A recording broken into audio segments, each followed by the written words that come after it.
একসময় বাংলাদেশের আকাশে নতুন স্বপ্নের নাম ছিল জিএমজি এয়ারলাইন্স।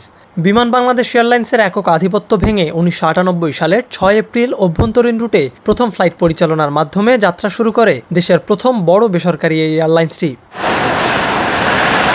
কিন্তু যে প্রতিষ্ঠানটি একসময় বাংলাদেশের এভিয়েশন খাতের ভবিষ্যৎ বদলে দেওয়ার স্বপ্ন দেখেছিল, মাত্র ১৪ বছর পর সেটিই কেন হারিয়ে গেল আকাশ থেকে?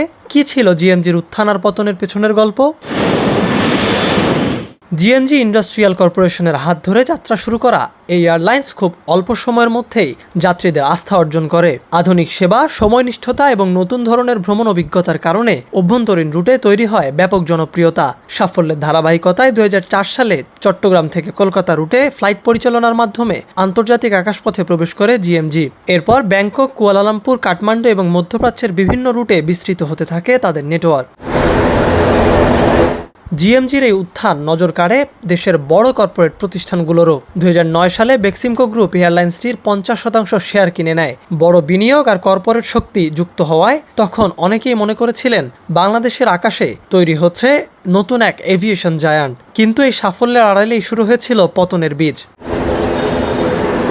২০০৮ সালের দিকে আন্তর্জাতিক রুট সম্প্রসারণের পরিকল্পনায় জিএমজি যুক্ত করে ৪ ইঞ্জিনের বিশাল বোয়িং 747-300 উড়োজাহাজ। কিন্তু ঠিক সেই সময় বিশ্ববাজারে জ্বালানি তেলের দাম বাড়তে শুরু করে। পুরনো প্রযুক্তির এই জাম্বো জেটের অতিরিক্ত জ্বালানি খরচ এবং রক্ষণাবেক্ষণ ব্যয় দ্রুতই বড় আর্থিক চাপ তৈরি করে।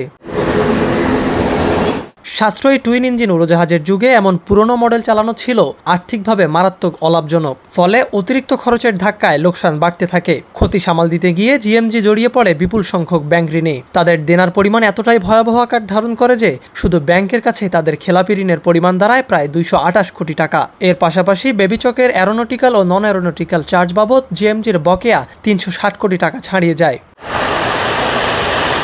এই চরম আর্থিক সংকট কাটাতে শেয়ার বাজার থেকে প্রিমিয়াম দামে বিপুল অর্থ সংগ্রহের জন্য প্লেসমেন্ট শেয়ার ছাড়ে তারা এবং আইপিও আনার চেষ্টা করে, যা তখন তীব্র বিতর্কের জন্ম দেয় এবং পরবর্তীতে তা আটকে যায়। সবশেষ ২০১২ সালের ৩০ মার্চ নতুন ব্যবসায়িক কৌশল ও পুনর্গঠনের কথা জানিয়ে সব ফ্লাইট অপারেশন সাময়িকভাবে বন্ধ ঘোষণা করে জিএমজি এয়ারলাইন্স।